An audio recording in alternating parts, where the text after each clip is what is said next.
तुमचे तोतया समाजवादी पुढारी 4 मे 2026 पासून मराठी सक्तीला विरोध म्हणून संपावर जाणार आहे। सर्वप्रथम या निर्णयाबद्दल तुमचं मनपूर्वक स्वागत करतो। नमस्कार। अमराठी रिक्षा आणि टॅक्सी चालक हो, खरं तर यापुढे बांधवांनो आणि भगिनींनो असं लिहिण्याची माझी इच्छा आहे, पण महाराष्ट्रावर, मराठी मातीवर आणि मराठी माणसावर अजिबात प्रेम न करणाऱ्या आणि त्याची लाज न वाटता अभिमान वाटणाऱ्या लोकांना बांधव म्हणणं जवळपास अशक्य आहे।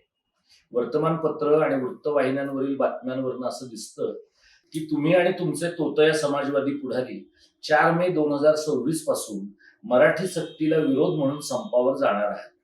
सर्वप्रथम या निर्णयाबद्दल मी तुमचं मनपूर्वक स्वागत करतो। तुमच्यापैकी बहुतेकांच्या मनामध्ये महाराष्ट्राने तुम्हाला पोटाला लावू नये, महाराष्ट्राबद्दल किंचितही कृतज्ञतेची भावना नाही याची आम्हाला जवळपास खात्री होतीच। ती खात्री 1000% तुम्ही परावर्तित केली, त्याबद्दल तुमचे पुन्हा एकदा आभार। खरं तर तुमचं म्हणणं अगदी बरोबर आहे। या देशाची रचनाच तुमच्या स्वागतासाठी आम्ही पायघड्या घालाव्यात या हेतून झालेली आहे। आम्ही कधी कधी रागावून तुमच्या प्रदेशाला बिमारू प्रदेश, गायपट्टा असं म्हणत असलो तरी तुम्ही या भारत मातेचे पवित्र अपत्य आहात आणि आम्ही म्हणजे सगळे कामधंदे सोडून हिमालयाच्या मदतीला वेळी अवेळी धावून जाणारे लोक तुमच्या दीर्घकालीन वसाहतीमधले मांडलिक आहोत, एवढं तर आम्हाला कळायला पाहिजे। तुमचं म्हणणं अगदी बरोबर आहे। घटनेच्या कलम 19 प्रमाणे सगळ्यांना देशात सगळीकडे जाण्याचा, राहण्याचा हक्क आहे, पण तुम्ही लोक फारच कामसू आहात आणि तुमच्या राज्यकर्त्यांनी तुमच्या कामसूपणाला प्रेरणा देत अशा दारिद्र्य आणि वंचिततेची सोय तुमच्या राज्यात इतकी करून ठेवलेली आहे, त्यामुळे देशातल्या रेल्वेचं नाव जरी कागदोपत्री भारतीय रेल्वे असलं तरी प्रत्यक्षात ती उत्तर भारतीय रेल्वे असते आणि उत्तर भारतातनं देशभर जाणाऱ्या गाड्यांची संख्या अपरंपार वाढलेली असते। प्रत्येक गाडीतनं तर हे आपल्याला कळतंच, पण प्रत्येक रेल्वेतल्या प्रत्येक संडासात हिंदीतून लिहिलेला फलक वाचल्याशिवाय कोणत्याही भारतीय माणसाला मोकळं होता येणार नाही याची निर्विवाद सोय मायबाप सरकारनं करून ठेवलेली आहे। तुम्ही म्हणाल की आम्हाला तुमचा राग येतो, खरं तर तुम्हालाच आमचा राग यायला पाहिजे। मुळात महाराष्ट्रासारख्या राज्याची निर्मिती तुमची वसाहत म्हणूनच झाली आहे, मात्र शालेय शिक्षणापासून मराठी लोकांच्या अभ्यासक्रमात या गोष्टीचा अनिवार्यपणे समावेशच झाला नाही। त्यामुळे आम्हा लोकांना हे राज्य उगाचच आमचं वाटतं आणि मग तुमच्याशी भांडण्याची खुमखुमी येते। आमच्या दुर्दैवाने शिवाजी महाराजांसारखा एक महान माणूस इथं होऊन गेला आणि त्यामुळे आम्हाला सारखं आरशात बघून लाजिरवाणं वाटतं आणि मग संघर्षासाठी आम्ही आमच्या गंजलेल्या तलवारीनं धार काढतो। पण खरी धार तुमच्या रिक्षा आणि टॅक्सी, तुम्ही अनधिकृतपणे उभ्या केलेल्या झोपडपट्ट्या, त्यांचं झोपू योजनेतनं काड्यापिट्टेच्या इमारतींमध्ये झालेलं रूपांतर, भाज्यांपासून पाणीपुरीपर्यंत सर्व उद्योगांमधलं तुमचं अस्तित्व, यावरून आम्हाला खरं तर कळायला पाहिजे की या देशात काम करायचं, शिकायचं तर ते उत्तर भारतीयांकडून, पण आम्ही कोणाकोणाकडनं काय काय शिकायचं? जैनांकडून आम्हाला शाकाहार शिकावा लागतो, मारवाड्यांकडनं भांडवलाची उभारणी शिकावी लागते, दाक्षिणात्यांकडून डोसे शिकावे लागतात, सगळ्या लोकांना सांभाळून घ्यायचं म्हणून सहिष्णुता शिकावी लागते, तुमच्यातल्या हिंदू मंडळींना सांभाळून घ्यायचं म्हणून छठ पूजेचे निर्माल्याचे कलश भरून ठेवावे लागतात, तुमच्यातल्या वहाबी आणि देवबंदी मुसलमानांना सांभाळायचं म्हणून आम्हाला हमीद दलवाईंना बाजूला सारावं लागतं। थोडक्यात तुम्ही एवढे महत्वाचे आहात की मराठी बोलणारा हिंदू, मुसलमान, ख्रिश्चन, बौद्ध, गावगाड्यातलं जैन या सगळ्यांच्या अस्तित्वाची सुरळी करून आम्हाला ती कोपऱ्यात ठेवावी लागते आणि हा देश सांभाळण्याचा ठेका आम्हीच अंगावर घेतलेला आहे असं समजून कॉस्मोपॉलिटन होत फक्त क्रियापद मराठीत असलेलं मराठी बोलावं लागतं।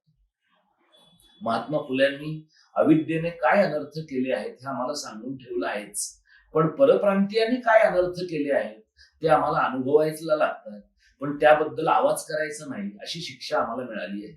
आमचे मराठी रिक्षा टॅक्सीवाले काही देवदूताचा अवतार नाही, पण ते या राज्याचा, इथल्या मातीचा भाग आहे। तुम्ही 2000 मैलांवरनं इथे येता, आधार कार्ड आणि अधिवासाचं प्रमाणपत्र कसं मिळवता हे जगजाहीर आहे। त्या आधारे तुम्हाला रिक्षा टॅक्सीचे परवाने कसे मिळतात हेही आम्हाला माहित आहे। हे सगळं दलालखोरी करणाऱ्या मराठी लोकांच्या मदतीने होतं, त्यामुळे तुमची भीड चेपलेली असणं स्वाभाविकच आहे। त्यामुळे गुवाहाटीच्या टोळीतल्या प्रताप सरनाईकांनी कधी नव्हे तो मराठी धार्जिणा निर्णय घेण्याचा विचार केला। आम्हाला एवढं तर कळतं की पाशवी बहुमतवाले आणि गुवाहाटीचे टोळीवाले यांच्यात सध्या जी रक्तरंजित लढाई सुरू आहे, त्या लढाईचा एक भाग म्हणजे मराठीच्या आग्रहाचं धोरण.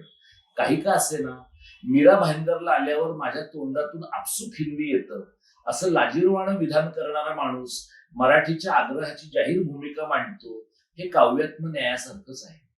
अर्थात तुम्हाला स्वाभाविकपणे हे नको आहे. तुम्ही उत्तर भारतीय हिंदू असाल तर भारत का बच्चा बच्चा जय श्रीराम गायेगा असं म्हणत गायपट्ट्यात जो उन्माद सुरू झाला आहे त्याचं तुम्ही वारस आहात. उत्तर भारतीय मुसलमान असाल तर देवबंदी आणि वहाबी आहात. लोकशाही वगैरे गोष्टी तुमच्या गावी पोचलेल्याच नाही. त्यामुळे भाषावार प्रांतरचना झाल्यावर त्या त्या राज्याची राजभाषा शिकणं अनिवार्य आहे. असं तुम्हाला कोणी सांगितलं की तुम्हाला मिरच्या झोपतात, मुळव्याध उठतं आणि मग लष्करी नोएडा मधले गोदी मीडियाचे अँकर मराठी लोक प्रतिगामी आहेत, संकुचित आहेत, राष्ट्रद्रोही आहेत, मागासलेले आहेत, हिंसक आहेत असं सगळ्यांना सांगत राहतात. काही अपवाद वगळता आमची माध्यमं सुद्धा नरोवा कुंजरोवाच्या भूमिकेत असल्यामुळे आणि आमचे मराठीवादी राजकीय पक्ष इतर पक्षांसह जवळपास सगळे राजकीय पक्ष निर्णायक आणि टोकाची भूमिका घेत नसल्यामुळे स्थलांतरित आणि परप्रांतीय असून सुद्धा तुम्ही आमचे बाप झालेले आहात. त्यातही चळवळी चालवणारे आमचे मित्र या गरिबांविरुद्ध संघर्ष करून काय करायचं? आपली खरी लढाई भांडवलदारांच्या विरुद्ध असली पाहिजे असं सांगून आम्हाला हतोत्साहित करतात. पण भांडवलदारांच्या विरुद्धची लढाई लढताना ते सोबत असतील याची खात्री देता येत नाही. जागतिक भांडवल आणि धार्मिक मूलतत्ववाद यांचा समसमा संयोग झाला की जी फॅसिस्ट राजवट उभी राहते ती एखाद्या देशात उभी राहिली की तिला भाषा संस्कृतीच्या राजकारणानं कसा छेद द्यायचा हे काही लोकांना कळत नाही आणि ज्यांना कळतं त्यांचं म्हणणं समाजापर्यंत पोहोचत नाही. अशा परिस्थितीत तुमच्या लाखोंच्या मोर्चाला आमच्या हार्दिक शुभेच्छा. हे दुष्ट महाराष्ट्र सरकार मराठी सक्ती करणार असल्यामुळे त्याचा निषेध म्हणून तुम्ही तुमच्या 15 लाख रिक्षांमधून किमान 45 लाख लोक भरून तीव्र वेगाने आपल्या गावाकडे कूच केलं पाहिजे. युद्धाचा काळ आहे, त्यामुळे मध्ये डिझेल, पेट्रोल, सीएनजी न मिळण्याची शक्यता आहे. वाटेत थांबून परत यायला लागू नये म्हणून पुरेसे बॅरल भरून तुम्ही आपला प्रवास सुरू करावा. अजित पवारांच्या विमानात जर काही बॅरल इंधन असू शकतं तर गरीब रिक्षा टॅक्सीवाल्यांकडे असं इंधन असायला काय हरकत आहे? हा इंधन समानतेचाच भाग आहे असं आम्ही मानतो. मजल दरमजल करत तुम्ही अत्यंत सुखासीन, प्रगत आणि धर्माची छत्रछाया असलेल्या बिहार, मध्य प्रदेश, राजस्थान, उत्तर प्रदेश, झारखंड, छत्तीसगड आणि उत्तराखंड या देवभूमीतल्या प्रदेशांमध्ये आनंदाने परत जा. मराठी लोक वाईट आहेत, त्यांची खोड मोडलीच पाहिजे. हवं तर हे आळशी लोक तुमच्या जागी रिक्षा चालवू शकतात का? त्यांच्यात ती हिंमत आहे का? इथल्या खड्ड्यांनी भरलेल्या रस्त्यांमुळे त्यांना पाठदुखी होते का? हे सगळं तुम्ही नोएडातल्या चॅनलवरून नियमित समजून घ्या. तशा प्रकारची व्यवस्था लष्करी नोएडा तुमच्यासाठी करेलच. तुम्ही कपड्यांना इस्त्री केली नाही तर मराठी लोकांवर नागडं फिरण्याची वेळ येईल. तुम्ही पाणीपुरी तयार केली नाही तर मराठी लोक उपाशी राहतील आणि त्यांना विड्रॉल सिम्पटम्स येतील. तुम्ही फळं विकली नाहीत तर मराठी लोक फळांची नावं विसरून जातील. तुम्ही मासे विकली नाहीत तर मराठी कोळणींचा फायदा होण्याची शक्यता आहे. तुम्ही एमआर झाला नाहीत तर मराठी डॉक्टरांना चैन पडणार नाही.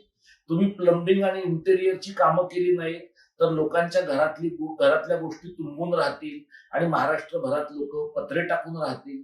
आणि या अर्थव्यवस्थेत जे अब्जावधी रुपयांचं योगदान तुम्ही देताय ते तुमच्या अनुपस्थितीमुळे बंद झालं तर मराठी लोक आणि पर्यायानं महाराष्ट्र देशोधडीला लागेल आणि मग इथले लोक तुमच्या राज्यामध्ये रोजगार करायला येतील.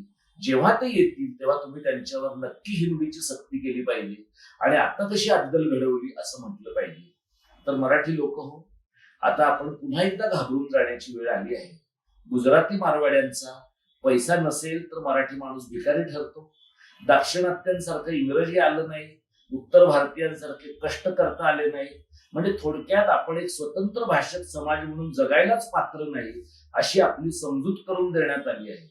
हे आपल्याला समजून सांगण्यासाठी नियतीने शशांक राव, रामदास आठवले, वर्षा गायकवाड, संजय निरुपम अशा अमराठी आणि मराठी भैयांची नियुक्ती केली आहे. आता आपल्या पुढे 2 मार्ग आहेत. एक तर सपशेल माघार घ्यायची आणि मराठीचा आग्रह धरल्याबद्दल 107 उठाबशा काढून या आदरणीय परप्रांतीयांची आणि मराठी भैयांची माफी मागायची, किंवा पुन्हा एकदा कोऱ्या पाटीवर महाराष्ट्र धर्मावर आधारित मराठी कारणाची आणि संयुक्त महाराष्ट्राच्या दुसऱ्या लढ्याची नव्याने सुरुवात करायची. काय करायचं ते येत्या 1 मेला ठरवूया, कारण अद्याप तरी महाराष्ट्र आहे आणि महाराष्ट्र दिनही आहे. तोपर्यंत सगळ्यांना येणाऱ्या महाराष्ट्र दिनाच्या शुभेच्छा. जय मराठी, जय महाराष्ट्र.